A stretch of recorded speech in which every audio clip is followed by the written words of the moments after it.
Welcome back बच्चों। आज इस क्लास में जो क्लास 10th का जो रियल नंबर चैप्टर है उसकी एक्सरसाइज 1.1 के कुछ 2-3 क्वेश्चन या 4 क्वेश्चन रह गए थे, उसको हम कंप्लीट कर लेते हैं। ठीक है, फाइनली हमारा 1.1 कंप्लीट हो जाएगा, देन 1.2 स्टार्ट करेंगे। उसके लिए आपको पता है मैं डायरेक्ट स्टार्ट नहीं करूँगा। आपको इसकी कीमत है ना, जो मैं आपको पढ़ाता हूँ तो आपको लगता होगा क्या पढ़ा रहे हैं, समझ में नहीं आता, यानी डायरेक्ट एक्सरसाइज कराते तो अभी तक तो आधा कोर्स हो जाता और चैप्टर ख़त्म हो जाता। इसकी कीमत आपको तब समझ में आएगी, यानी मैं जो पढ़ा रहा हूँ, जब आप आगे चल के फेल होंगे किसी चीज़ में। अगर बड़ी तैयारी करेंगे तो नॉर्मल सी में कोई दिक्कत नहीं है ना, कोई अच्छी तैयारी करेंगे, कुछ अच्छा नाम करेंगे किसी एक सब्जेक्ट को लेके, तब आपको समझ में आएगी कि कौशल सर क्या कहते थे। मुझे भी तभी समझ में आया था जब मैं ठोकर खाया था। यानी क्वेश्चन आना मेन नहीं है, क्वेश्चन तो आएंगे ही आएंगे जब आपको कॉन्सेप्ट सारे पता होंगे।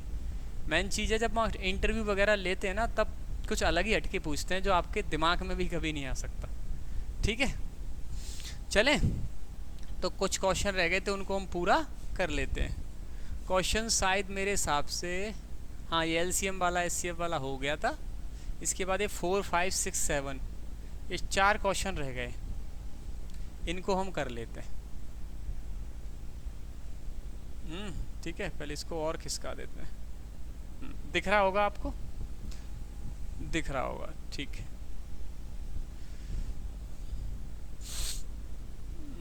ये पेन सही है, ठीक है।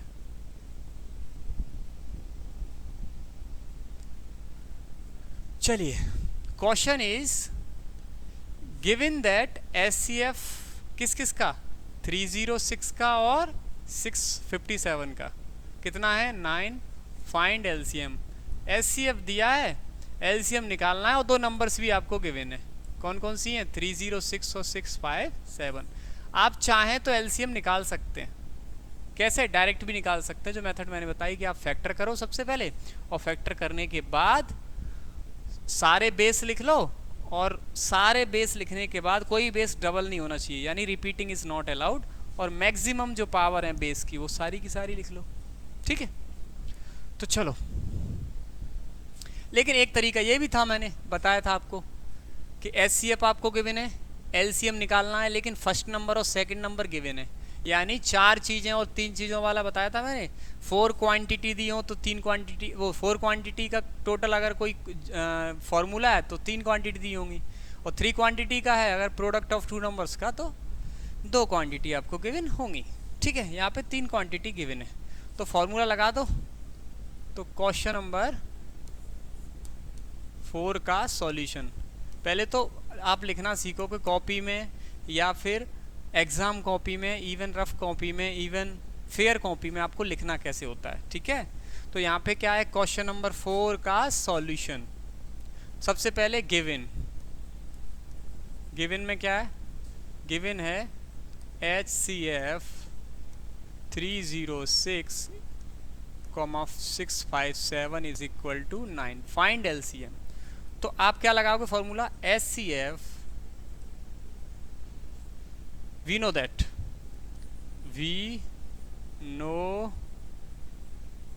that हम जानते हैं कि HCF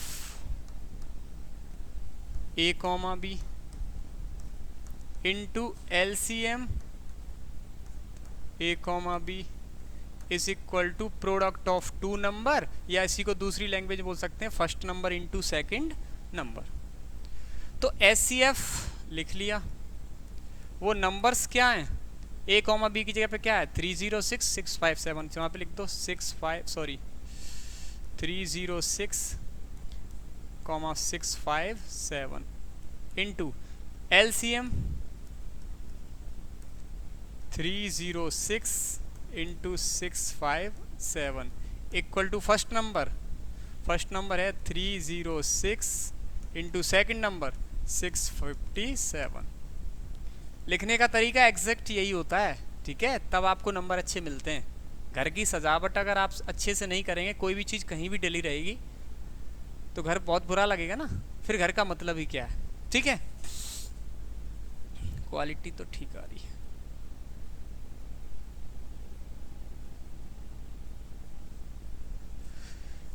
चलिए, एचसीएफ कितना गिवन है?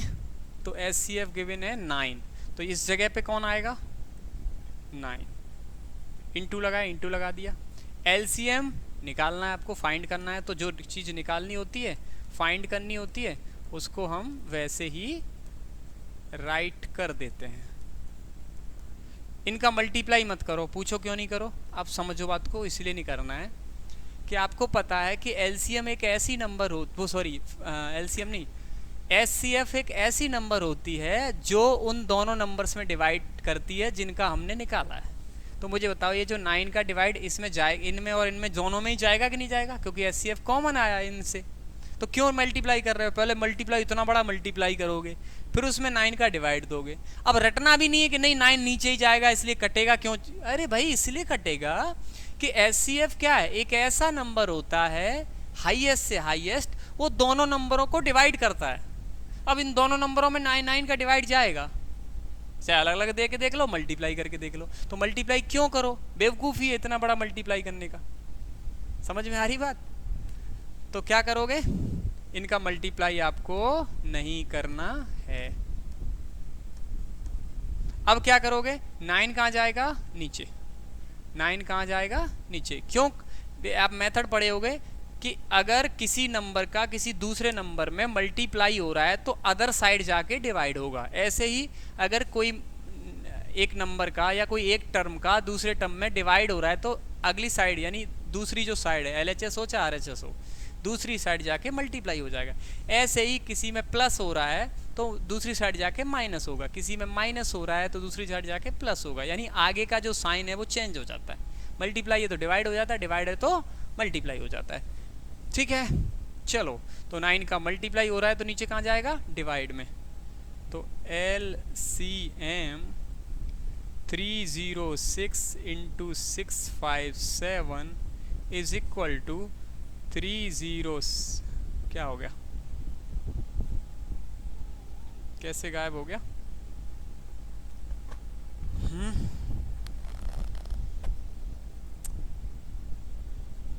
क्लीन कैसे हो गया? इसमें अंडों का तो ऑप्शन है नहीं, मुझे लगता है किसी मच्छर वच्छर कहीं बैठ गया। चलिए मैं दोबारा लिख देता हूँ, ठीक है। सॉल्यूशन क्वेश्चन नंबर 4 का क्या था? अब मैं जल्दी लिख रहा हूँ थोड़ा। गिवन दैट एचसीएफ आपको गिवन था कितने का? 306 इंटू वो sorry comma 657 equal to 9। Find LCM. तो we know that HCF A comma B into LCM A comma B is equal to A into B. तो HCF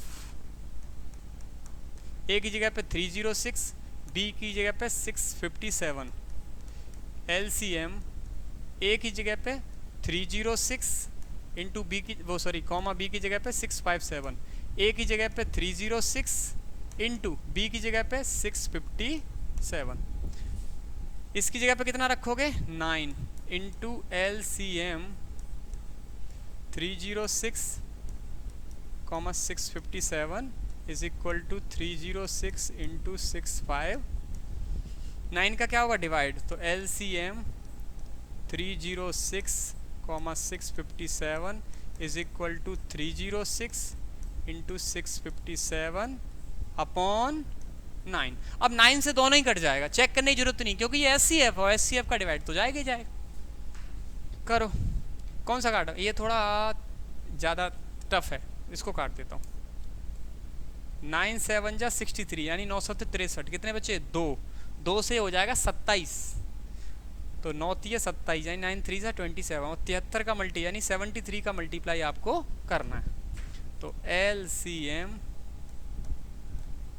306, 657 is equal to, multiply करो, 73 का multiply करना है ना, multiply करना है। अलग से कर लो या मैं डायरेक्ट कर दूं? देखो डायरेक्ट कैसे करना है। पहले 70 का पढ़ लो 6 बार। 70 का 6 बार 6 7 42, 420, 3 6 18 यानी 438। 438 की 8 यानी 438 की 8 कैरी आएगा 43। अब 73 वो सॉरी 73 का 0, 73 इंटू 0 73, वो 73 इंटू 0 0 0 और 43 तो 43 रहेगा। हाँ कितना हो रहा है 73 6 7 42। ठीक है। और उसके बाद है 43 तो 73 73 0 43 43 33 तो 7 21 तो टोटल हो रहा है 22,338। आंसर चेक कर लेना। ठीक है, ये सही नहीं लिखा है, इसको सही लिख दूँ 657। ठीक है, मल्टीप्लाई आप कर लेना। अगर वैसे ना कर पाओ, जैसे 73 का पाड़ा ना पढ़ पाओ 73 का, तो यहाँ मल्टीप्लाई कर लो 306 और कितना है 73 73 ऐसे कर लो। पहले 3 का कर लो, 3 6 18, 18 का 18, 3 3 9। इसके बाद ये मल्टीप्लाई करो 7 6 42, 42 के 42, 7 21 तो ये 8 हो गया, ये 3 हो गया, ये 3 हो गया और एक कैरी हो जाएगा तो 22,338। ठीक है,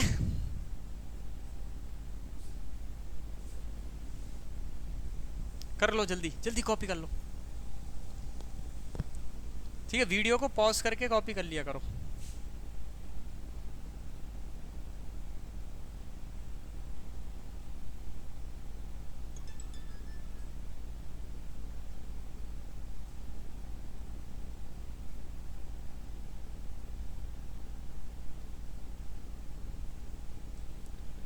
हो गया कॉपी, चलें आगे।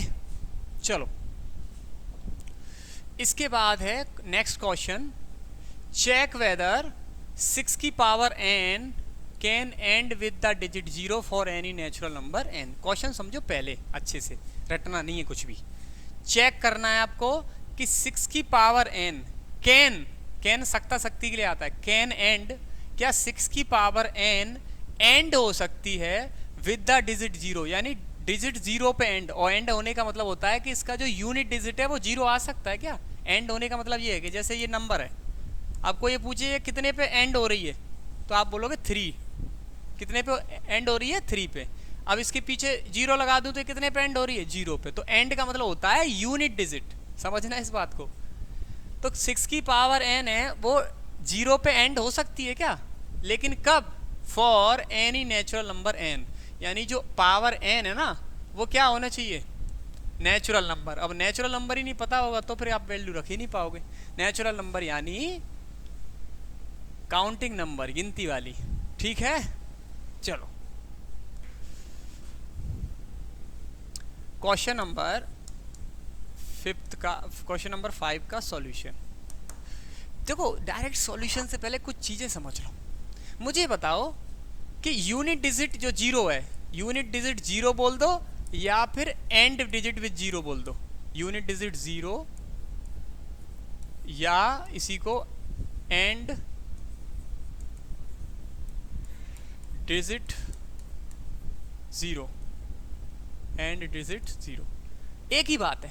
यूनिट डिजिट 0 होना या कोई नंबर का 0 पे एंड होना, है ना, तो एक ही बात है। अब समझो मेरी बात को। पहले ये बताओ 0 कौन लाता है, यानी 0 को लाने वाला कौन है। तो अब आप सोच में पड़ जाएंगे, तो 0 आता कैसे। फाइनली ये देखो, 0 जो आता है वो 2 और 5 से आता है। किससे आता है, 2 और 5 से।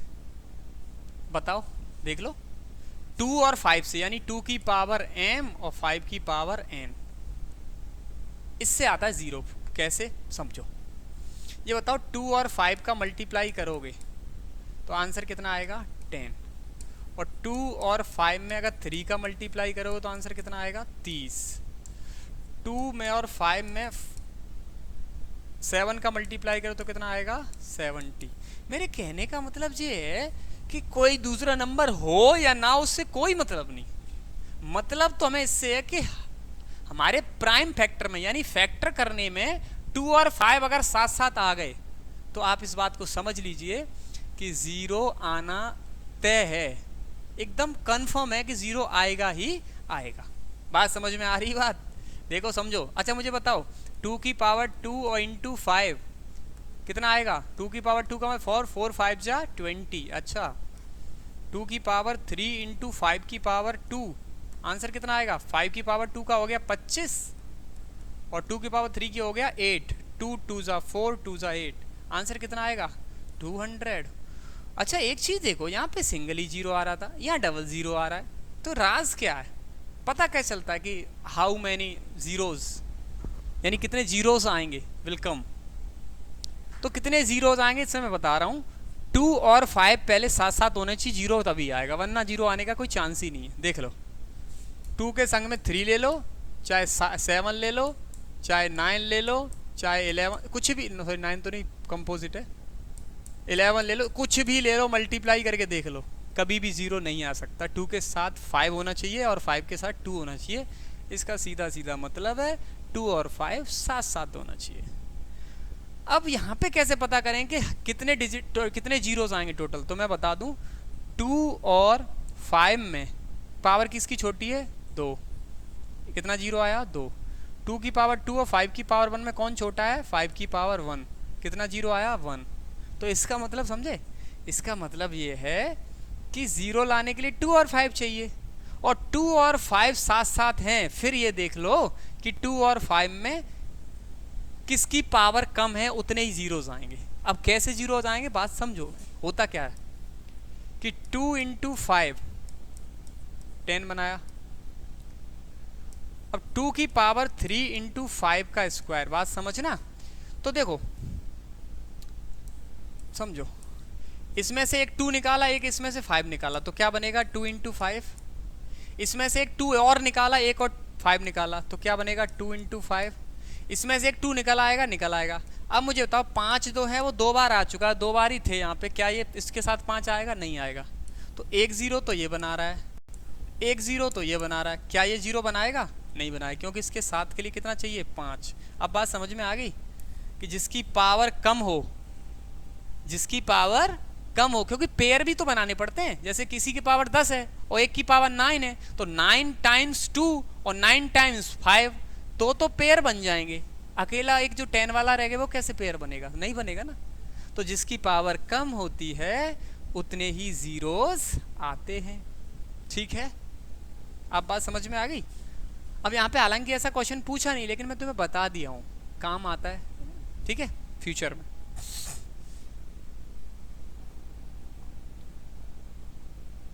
अब सुनो आगे। हाँ क्या लिखा था? चेक वेदर 6 की power n can divide digit. अब देखो हम क्या करेंगे, 6 की पावर प्राइम फैक्टराइजेशन करेंगे। तो प्राइम फैक्टराइजेशन ऑफ 6 की power n is equal to क्या होगा? 6 का फैक्टर क्या होगा? 2 इंटू 3, पावर क्या है? n। अब मुझे बताओ क्या 2 के साथ में 2, इसके प्राइम फैक्टराइजेशन में 2 और 3 आ रहा है, क्या 2 और 3 जीरो बना सकते हैं? नहीं बनाएंगे, क्योंकि 2 के साथ क्या होना चाहिए? 5। क्या होना चाहिए बच्चा? 5 होना चाहिए। क्या ये 5 है इसके प्राइम फैक्टराइजेशन में? नहीं है। फाइनली इसको हम ऐसे भी तो लिख सकते हैं, by the rule of power and exponents, 2 की पावर n इंटू 3 की पावर n लिख सकते हैं, अलग अलग पावर लगा सकते हैं। अब मेरी बात को समझो कि भाई 6 की पावर n में 2 और 5 का प्राइम फैक्टराइजेशन नहीं आया, तो 2 और 5 का प्राइम फैक्टराइजेशन नहीं आया साथ में, तो ये क्या होगा? And not end with digit 0, can not end with digit 0। Reason क्या रहा? रीज़न ये रहा कि प्राइम फैक्टराइजेशन ऑफ 6 की power n can not have, sorry मतलब don't have, prime factorization of 6 की power n do not have या don't have 2 की पावर m into 5 की power n together, so it can not end with digit 0। बस कुछ नहीं है। क्या लिखोगे? लिखोगे प्राइम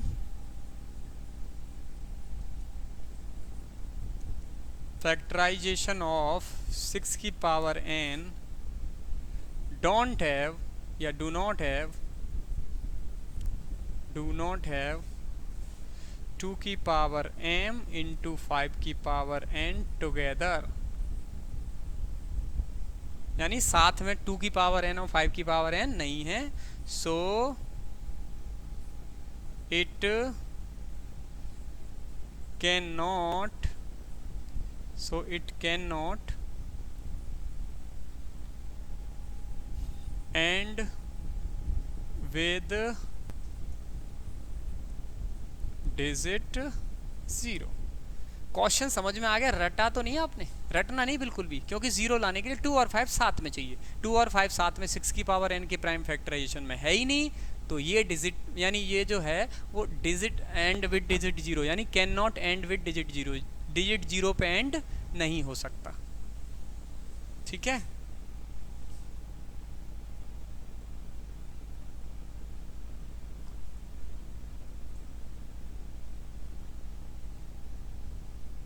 कॉपी कर लो जल्दी और समझ लो अच्छे से। आगे चलें? चलो नेक्स्ट क्या है? एक्सप्लेन। आपको एक्सप्लेन करना है 7 into 11 into 13 plus 13 and 7 6 5 4 3 2 1 plus 5 are composite number. आपको एक्सप्लेन करना है कि ये जो नंबर लिखी है और ये जो नंबर लिखी है ये कंपोजिट है, ये भी कंपोजिट है, ये भी कंपोजिट है, ये आपको एक्सप्लेन करना है। अब मुझे बताओ बच्चा कि कंपोजिट नंबर क्या होती है? तो आप बोलोगे सर जिसके 2 से ज़्यादा फैक्टर होते हैं, मोर देन 2 फैक्टर, वही कंपोजिट नंबर होती है। ठीक है, अच्छा ये कैसे पता करते कि भाई कंपोजिट वो फैक्टर होंगे कि नहीं होंगे? अब एक बात समझो, जैसे मान लो मैंने कोई नंबर लिखा 12 नहीं 12 को नहीं रखते हैं, 2 3 6 5 30, एक नंबर में लिखता हूँ 30 और 30 को मैं ऐसे लिखता हूँ तो आप चेक करोगे कि भाई पहले 2 का जी का जो भी दोगे है ना। अगर यही 30 में ऐसे लिख दूँ 6 इंटू 5, यही 30 में ऐसे लिख दूँ 3 इंटू 10 और यही मैं 2 3 2 3 5 3 2 6, हाँ बस इतना ही लिख सकते हैं है ना। लिखने को ये भी लिख सकते हैं 2 इंटू 15। ठीक है, अब मुझे बताओ 13 के फैक्टर अगर निकालना हो तो आप निकाल लोगे वही मेथड। क्या ये बताओ जैसे मैंने 6 इंटू 5 लिख दिया, 3 इंटू 10 लिख दिया और 2 इंटू 5 लिख दिया, ये भी तो 30 है, ये भी 30 है, ये भी 30 है। बात समझ में आ रही है? मैं बहुत बड़ी चीज़ बता रहा हूँ आपको। देखो कैसे, एक बात बताओ कि जैसे मैंने लिख दिया 6 इंटू 5, तो मुझे बताओ 6 भी फैक्टर होगा 30 का, 5 भी फैक्टर होगा और 6 इंटू 5 भी फैक्टर होगा। बात समझो, अगर मैंने 30 को लिख दिया 6 इंटू 5 तो 6 भी फैक्टर होगा यानी एक फैक्टर हो गया, 5 भी फैक्टर हो गया 2 फैक्टर हो गए और 6 इंटू 5 भी फैक्टर होगा 3 फैक्टर हो गए और 1 भी फैक्टर होगा, 1 तो होता ही है, तो देखो 4 फैक्टर हो गए। अब बताओ कंपोजिट नंबर है कि नहीं है? तो बोले सर आप कहना क्या चाहते हो फाइनली? अरे मैं ये कहना चाहता हूँ कोई चीज़ मल्टीप्लाई में आती है तो उसका मतलब ये हुआ कि वो उसका फैक्टर है, तभी वो मल्टीप्लाई में गई है। बात समझो, यानी उसमें डिवाइड जाएगा उतने का। यानी मैंने लिख दिया 6 इंटू 5, इसका मतलब 6 का डिवाइड जाएगा 30 में। 6 इंटू 5 लिखा हूँ तो इसका मतलब 5 का डिवाइड जाएगा 6 5 जा 30 में। अब बात समझ में आ रही है? यानी कोई किसी के मल्टीप्लाई में ऐसे ही नहीं चला जाता, वो उसका फैक्टर है इसलिए चला जाता है। हैं? देखो 6 के करो 2 इंटू 3, तो 2 भी फैक्टर है 3 भी फैक्टर है और 2 इंटू 3 भी फैक्टर है। बात समझ में आ रही हो? 1 तो है ही ऑलरेडी। तो कहने का मतलब ये है बच्चा कि कोई किसी के मल्टीप्लाई में ऐसे ही नहीं जाता, कोई किसी भी नंबर के मल्टीप्लाई में तभी जाता है क्योंकि मल्टीप्लाई होने का मतलब ही है कि मैं उसमें डिवाइड दे रहा हूँ इसलिए गया हूँ। समझ में आ रही है? फॉर एग्जाम्पल 6 में 2 का डिवाइड जाएगा, इसका सिर्फ और सिर्फ रीजन यही है कि 2 का डिवाइड 6 में तभी जा सकता है जब 6 के फैक्टर में 2 होगा, यानी 6 में 2 मल्टीप्लाई में होगा। कैसे होगा देख लो, 3 इंटू 2, देखो 2 मल्टीप्लाई में हुआ तभी तो ये आंसर 3 आ जाता है। बस तरीके ही तो थोड़ा अलग है कि ऊपर फैक्टर कर लो तब काटो या डायरेक्ट काट दो। अब तो कुछ आया होगा भेजा में, है? आ गया? बोले सर अब तो आ गया है, ऐसा ही बोलना चाह रहे होगे मेरे हिसाब से। अभी लाइव क्लास तो नहीं चल रही, लाइव चलाएंगे कुछ समय बाद, थोड़ा अभी सर्वर कमज़ोर है। ठीक है, सर्वर मीन्स सीपीयू वगैरह थोड़ा लेटेस्ट जनरेशन का चाहिए with graphics and RAM and SSD. चलो हाईएस्ट से हाईएस्ट, चलो अब करें तो क्वेश्चन नंबर 6 का सॉल्यूशन। तो क्या करना है, 7 इंटू 11 इंटू 13 प्लस 13। एक मैं करके बताऊंगा, दूसरा आपको खुद करना है। मैं तरीका बता दूंगा बस, क्योंकि रटना नहीं है कि मैं हर एक क्वेश्चन कराऊं, हर एक क्वेश्चन। अब मुझे बताओ टर्म्स कैसे डिसाइड होते हैं। तो टर्म्स जो डिसाइड होते हैं प्लस माइनस से होते हैं। जैसे मानो मैंने लिखा, पहले लिखा 7 इंटू 3, फिर लिखा मैंने 3 इंटू 5, ऐसे करके मैंने लिखा 5 इंटू 9, इस तरह से लिखा है। तो टर्म्स डिसाइड मतलब एक टर्म ये रहा, दूसरा टर्म ये रहा, तीसरा टर्म ये रहा। फाइनली देखा जाए तो एक ही टर्म है अकॉर्डिंग टू पॉलिनोमियल। पॉलिनोमियल की अगर डेफिनेशन के अकॉर्डिंग देखें तो एक ही टर्म है, क्योंकि ये भी कांस्टेंट, ये भी कांस्टेंट, ये भी कांस्टेंट, तो फाइनली एक ही टर्म है। कांस्टेंट कितने भी लिखे हों एक ही टर्म होता है। लेकिन अपन अरिथमेटिक की लैंग्वेज में देखें तो एक टर्म ये रहा, एक टर्म ये रहा, एक टर्म ये रहा। तो फाइनली यहाँ पे टर्म है कितने, तो टर्म है यहाँ पे एक तो ये रहा और एक ये रहा। समझ में आ रही बात? काला सही काम करेगा, कर रहा है। चलो समझ में आ गया, एक टर्म ये रहा और एक टर्म ये रहा। अब मुझे बताओ दोनों टर्म में कॉमन क्या है। कॉमन मीन्स मल्टीप्लाई में कितना है मैक्सिमम, मल्टीप्लाई में कितना है 13, और यहाँ भी 13 है। इसका मतलब फाइनली कॉमन कितना है 13। अगर यहाँ 13 कॉमन है तो बचेगा कितना 7 इंटू 11 बचेगा। तो सर यहाँ भी इंटू 1, तो कॉमन पूरा पूरा जहाँ से आ जाता है वहाँ पे मत लिखा करो। मल्टीप्लाई 1 कभी नहीं लिखा जाता। प्लस अब बोलना बस, अब मत बोल देना सर पूरा कॉमन तो यहाँ भी आ गया, यहाँ भी 1 1 लिखो। भाई लिखना पड़ेगा बच्चा, वहाँ प्लस में नेक्स्ट टर्म में। भाई टर्म अगर नहीं लिखोगे तो टर्म ही अधूरा रह जाएगा। और फिर सबसे बड़ी बात है, कॉमन लेने का असली मतलब है डिवाइड देना। अगर मैंने देखो कॉमन लेने का असली मतलब है डिवाइड देना, यानी अगर मैंने कॉमन लिया 13 तो पूरे में 13 का डिवाइड जाएगा। तो 7 इंटू 11 इंटू 13 अपॉन 13, यहाँ भी 13 अपॉन 13। समझ में आ गया, दोनों टर्म में 13 का डिवाइड लगेगा, इसलिए कॉमन आया। फाइनली 13 से 13 कटा, 13 से 13 कटा, यहाँ पे बचेगा 1, यहाँ भी 1 बचेगा, बट मल्टीप्लाई से कोई फ़र्क नहीं पड़ने वाला। तो 13 11 7 जा 77 और प्लस 13 1 जा 13, तो प्लस में कितना बचेगा 1। दिख रहा है ये वाला, दिख तो रहा है। तो फाइनली आंसर कितना आएगा, अच्छा फाइनली जो आंसर आएगा वो आएगा आपका 13 इंटू, क्योंकि यहाँ साइन कुछ नहीं तो इंटू है, 77 और 1 कितना हो जाएगा 78। अब बताओ ये कंपोजिट है कि नहीं, आंख बंद करके है, क्यों है बताओ। 13 भी इसका फैक्टर होगा, 78 भी इसका फैक्टर होगा क्योंकि मल्टीप्लाई में आ रहा है, और 13 इंटू 78 भी फैक्टर होगा और 1 फैक्टर होगा। 4 फैक्टर हो गए। और मैंने क्या बताया था, मोर देन 2, मोर देन 2 में तो 3 भी आ जाता है, तो जिसके 3 फैक्टर हो जाए तो वो क्या हो जाता है कंपोजिट। क्या हो जाता है कंपोजिट। अब डायरेक्ट नहीं लिखोगे is equal to composite number, नहीं, इट हैज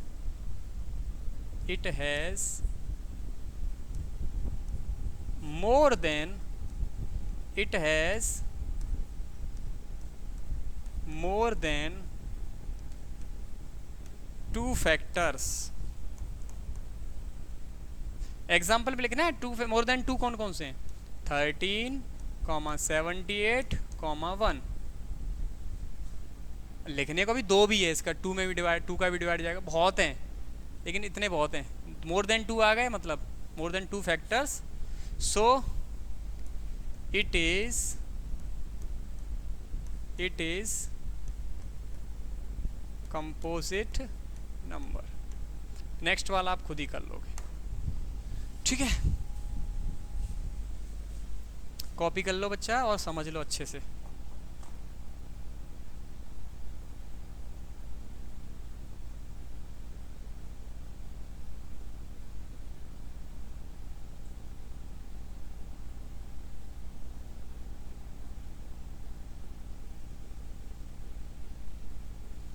एक क्वेश्चन और रह गया, उसको ख़त्म कराते हैं, भले ही थोड़ा बहुत वीडियो लंबी हो रही है, कोई दिक्कत नहीं, लेकिन आज ख़त्म कर रहे हैं। 3 पार्ट में मैंने एक्सरसाइज ख़त्म कर दी।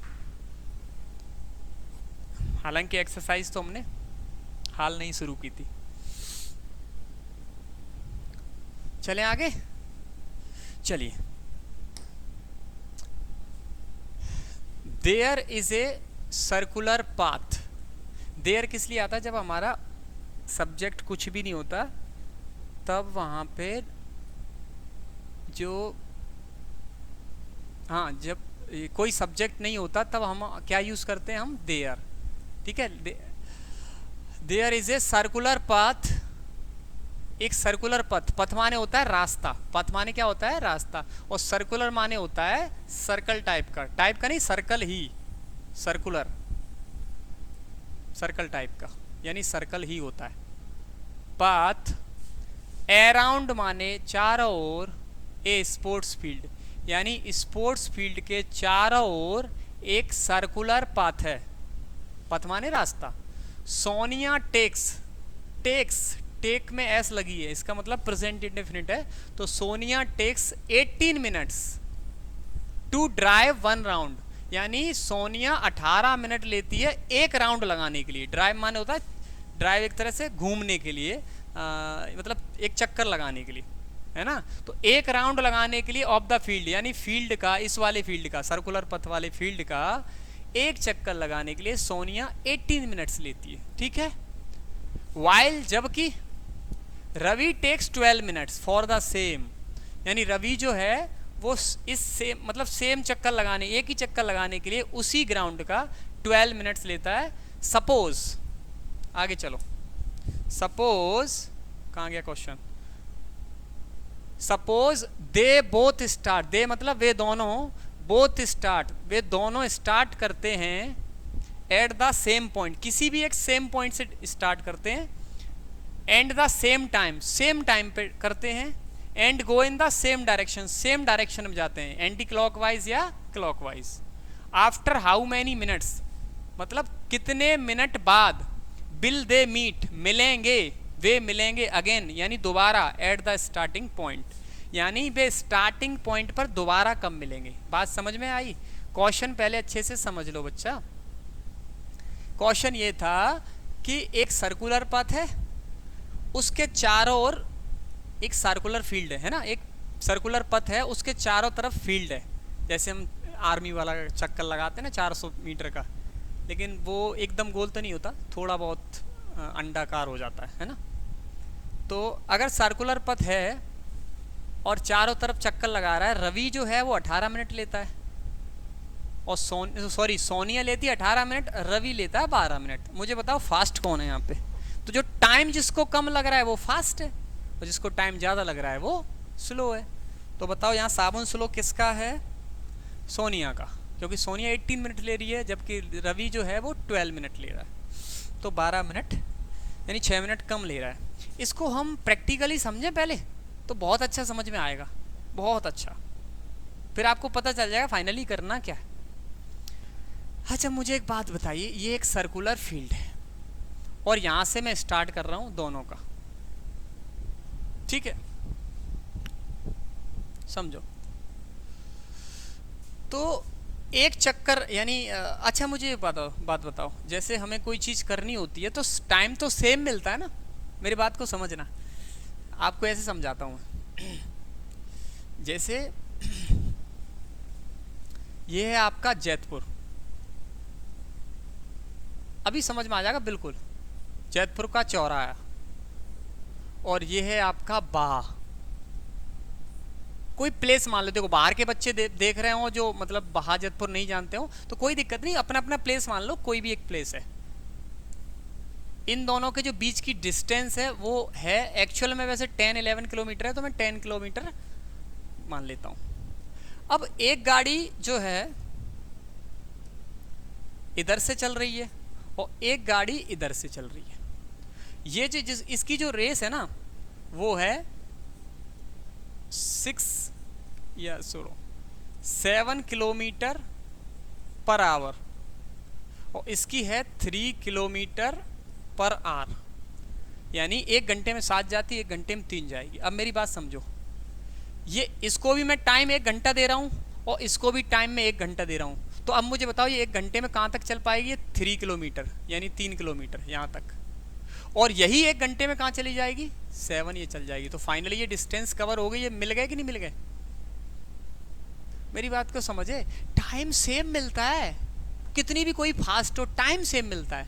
बस ये है कि जो फास्ट होगी वो जल्दी कवर कर लेगी, ज़्यादा से ज़्यादा डिस्टेंस कवर करेगी। जो स्पीड कम होगी, जिसकी स्पीड कम होगी वो कम से कम डिस्टेंस कवर कर पाएगी। बात समझे बेटा? समझ में आ गई होगी, ठीक है। समझ में अगर आ गई तो यहाँ भी थोड़ा सा समझो कि भाई यहाँ पे टाइम सेम देना है। अब टाइम सेम देने का मतलब क्या है? अब ये बताओ 18 और 12 में अब एक चक्कर तो लगाना ही होगा। ऐसा तो हो नहीं सकता कि आधे चक्कर में मिल जाए कि भाई ये पीछे, ये मुझे बताओ एक चक्कर में आगे निकल जाएगा, मतलब वो सोनिया एक चक्कर लगा पाएगी, तब तक वो 1.5 चक्कर लगा देगा, मिल ही नहीं पाएगा। और साथ साथ चल रहे हैं ना, देखो मेरी बात समझो, साथ साथ चल रहे हैं, ऐसा तो नहीं बाद में स्टार्ट किए। तो मेरी बात समझो कि जो टाइम होगा वो 18 से भी बड़ा होगा और 12 से भी बड़ा होगा। समझ में आ रहा है बात? तो 18 और 12 से बड़ा है तो 100% उसका क्या होगा? LCM। क्या होगा? LCM। 18 या 12 में से कोई होता तो एक बार मान लेते, हो सकता है SCF घर में ही बैठा हो। 6 और 12 का SCF 6 होता है, घर में ही बैठा है, LCM ही है फिर तो। अच्छा चलो, अभी भी समझ में नहीं आया LCM है कि SCF, चलो कोई दिक्कत नहीं, फिर समझो। अब आ जाओ, मुझे ये बताओ कि सोनिया ले रही है 18 मिनट्स मीन्स, और रवि ले रहा है 12। अब समझो बात को। सोनिया क्या है, यहाँ से जो S है वो चलेगी, लौट के घर पे आ जाएगी। तो सोनिया जो है ब्लैक पेन से चली है। किससे? ब्लैक। अब मैं रवि का पेन थोड़ा ठीक ले लेता हूँ। येलो सूट करेगा? नहीं करेगा। बैग नहीं कर रहा है? हाँ ये तो कर रहा है। अब समझो बात को। अब एक चक्कर इसने 18 मिनट में लगा लिया। अब मुझे बताओ अगर रवि को 18 मिनट मिलती तो क्या करता?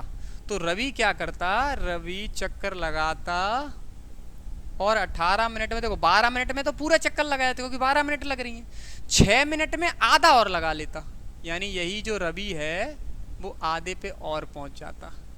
अब समझो, सोनिया पहुंची अभी उसी स्टार्टिंग पॉइंट पे, ब्लैक जहां पे शुरू करा था वहीं पे, और जो रवि है वो पहुंचा है 1.5 चक्कर लगा के इसको पार, यानी आगे निकल गया। अब फिर भागेंगे ये, अब फिर भागेंगे। अब सोनिया को फिर से 18 मिनट दे दो, दे दी। तो सोनिया को अगर फिर से 18 मिनट दे दी तो सोनिया लौट के घर पे फिर से आ जाएगी। समझ में आ गई बात? समझे? और अगर रवि का कलर कौन सा है? पर्पल है ना। और रवि 18 मिनट में क्या करेगा? देखो 12 मिनट में फिर से एक चक्कर लगा देगा, फिर से वहीं पहुंच गया, और 6 मिनट और मिलेंगी ना अभी 18, तो फिर 6 मिनट में यहाँ पहुंच जाएगा। तो फाइनली दोनों लोग एक ही जगह पे आ गए कि नहीं आ गए? मिल गए कि नहीं मिल गए? प्रैक्टिकल समझ में आया कि टाइम सेम ही मिलता है, और ऐसे नहीं समझ में आया हो, वो सॉरी ऐसे समझ में आ ही गया हो। अब आपको करना क्या है? इन दोनों का LCM लेना है। फाइनली कितना टाइम लगा था? 36। कैसे? 18 में वो, फिर 18 में, और वो 36 में क्या होता? इसने 2 चक्कर लगा पाए, उसने 3 चक्कर लगा दिए। तो जब तक उसने 2 चक्कर कंप्लीट किए उतने ही मिनट में उसने 3 कर दिए, तो फाइनली जाके वो मिल गए। ठीक है, तो क्या करेंगे? सॉल्यूशन है ना, कौन से क्वेश्चन का था, 7, क्वेश्चन नंबर 7 का सॉल्यूशन लिखोगे।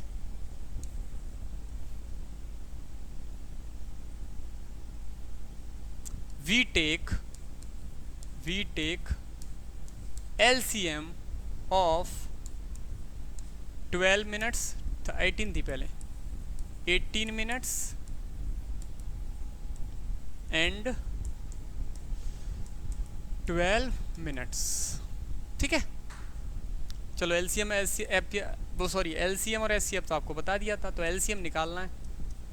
18 के फैक्टर करो 2 इंटू 3 की पावर 2, इसके करो 2 की पावर 2 इंटू 3। ठीक है, अब हमको एलसीएम निकालना। अब ये मत पूछना सर ये आपने डाइट कर दिया, भाई हो जाते हैं, जब आपको प्रैक्टिस हो जाती तो हो जाते, वरना साइड में आप कर लो। साइड का मतलब है कि रफ वर्क पे आप कर लो। तो एलसीएम क्या होता है, सारे बेस लिख लो। 2 बेस आ रहा है 2 लिख लिया, 3 बेस आ रहा है 3 लिख लिया। 2 में सबसे बड़ा कौन है एलसीएम में, एलसीएम में बड़ा देखते हैं तो 2 की पावर में कौन सी बड़ी है, ये वाली, तो ये लगा दिया। 3 की पावर में कौन सी बड़ी है, ये वाली, तो ये भी लगा दिया। फाइनली 2 की पावर 2 की वैल्यू 4, 3 की पावर 2 की वैल्यू 9, 3 3 जा 9। आंसर कितना आया, 36 मिनट्स। तो लिखोगे आफ्टर, यहाँ लिखोगे so after 36 minutes they both will meet again at the, जो उसमें लिखा है at the starting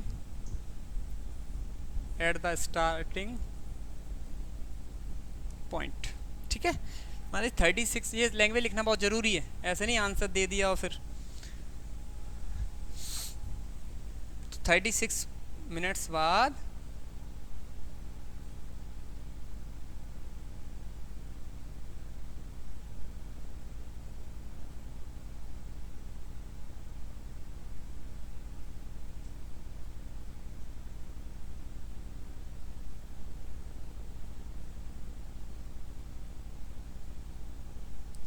ठीक है, तो फाइनली आपका एक्सरसाइज 1.1 कंप्लीटेड, यानी आपका 1.1 कंप्लीट हो चुका है। अब हम 1.2 कराएंगे, लेकिन एक्सरसाइज डायरेक्ट फिर भी स्टार्ट नहीं करेंगे। क्यों, क्योंकि बहुत कुछ कॉन्सेप्ट समझाना होता है, और जो एनसीईआरटी के लेवल से पढ़ लेता है, सीबीएसई पैटर्न के थ्रू पढ़ लेता है, तो फिर कोई दिक्कत आने वाली नहीं है। आपको समझ में आएगी मेरी कीमत कि मैं इस तरीके से क्यों पढ़ाता हूँ। यूपी बोर्ड का भी इसी तरीके से पढ़ाऊँगा, तब आपको समझ में आएगी एक्सरसाइज करना इम्पोर्टेंट नहीं है। ठीक है, चलिए टेक केयर, आप सब ध्यान रखिए। गर्मी में आप सब लोग ध्यान रखिए, पानी ज़्यादा से ज़्यादा पीजिए, और अपने साथ साथ अपने जितने भी आपके सगे संबंधी, घर के रिश्तेदार, बाहर के, सबका ख्याल रखिए। उनको सलाह दीजिए कि हम किस तरह स्वस्थ रह सकते हैं। आप इसके लिए वीडियो भी देख सकते हैं हमारा। ठीक है, तो तब तक के लिए बाय बाय।